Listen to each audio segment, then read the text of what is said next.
Hi friends, आमी आरेकटी बड़ blog निये चले एसेछि। तो ऋषि अफिस थेके चले एसेछे, आमरा जाच्छि कोचबिहारे, किछु काज आछे।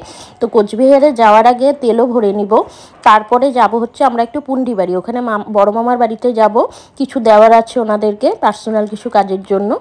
तो ओटा दिये आमरा बेरिये जाबो। तो यथारीति बड़ मामार बाड़ीतेও आमरा ढुके गेछि।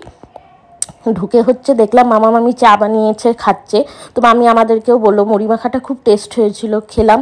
তো ওখানেই বসে প্ল্যান হলো যে রাজলক্ষ্মী ধাবায় খাওয়া দাওয়া করবো, মামা মামি প্ল্যান করলো। তো আমরা বললাম ঠিক আছে, কোচবিহার থেকে বেরোনোর সময় ফোন করে দেবো, একবারে ধাবাতেই আমরা ঢুকে যাব। তো ভাই বোনুকে টাটা করে আমরা বেরিয়ে গেলাম কোচবিহারের উদ্দেশ্যে। তো কোচবিহারে ঢুকে বাপরে বাপ এত পরিমাণে জ্যাম ছিল, মানে বলার ভাষা নেই। এদিকে আমাদের টেনশনে হচ্ছিল যে জিনিসপত্রগুলো কিনতে হবে, কারণ কালকে মালবাজার যাওয়া আছে আমার বাবার বাড়িতে। তো জিনিসগুলো কিনে আমাদেরকে আবার তাড়াতাড়ি ফিরতেও হবে, কারণ ধাবা হচ্ছে 11টার মধ্যে বন্ধ হয়ে যায়। তো আমরা যে কাজের জন্য এসেছি কিছু কাজ হয়েছে, কিছু কাজ দোকান বন্ধ হয়ে গেছে জন্য করা হয়নি, পরে নিতে হবে। তো যাই হোক, রং ঠং সব কিনেছি। আর ভবানীগঞ্জ বাজার দিয়ে তো আগানোই যাচ্ছিল না, এত পরিমাণে জ্যাম ছিল বাপরে বাপ। তো ওখান থেকে আমরা চলে গেছিলাম হচ্ছে দাস ব্রাদার্সের মোড়টাতে, কারণ মামা বললো, বড় মামা বললো ওখানে নাকি রং খুব ভালো পাওয়া যায়। সত্যিই তাই, প্রচুর রঙের দোকান বসেছিল। ওখান থেকে টুকটাক কিছু রং কিনলাম। কিনে আমরা ওখান থেকে যখন মামাদেরকে ফোন করলাম তখন কটা বাজে, প্রায় 10:15টার মতন বেজে গেছে। তো মামা মামিকে বললাম তোমরা ডাইরেক্ট ধাবায় চলে যাও, আমরা ধাবায় যাচ্ছি।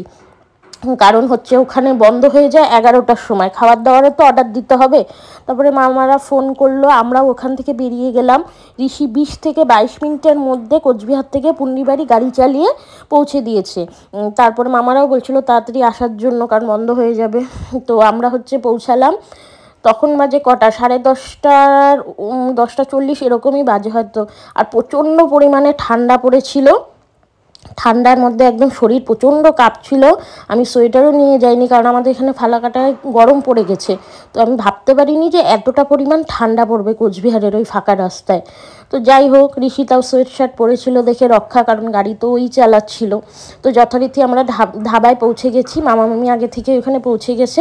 মামা বললো যা খাবার সেটাই অর্ডার করে দাও, যেটা ইচ্ছা তোমাদের। তো আমরা অর্ডার করলাম ভেজ ফ্রাইড রাইস, যেটা আমি আর ঋষি খেলাম।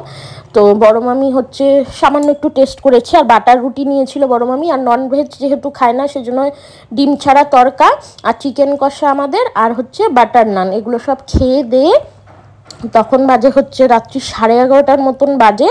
তো এখানে আবার খাওয়া দাওয়া হচ্ছে, সবাইকে টাটা করে দিতে বললাম, ওরা করলো।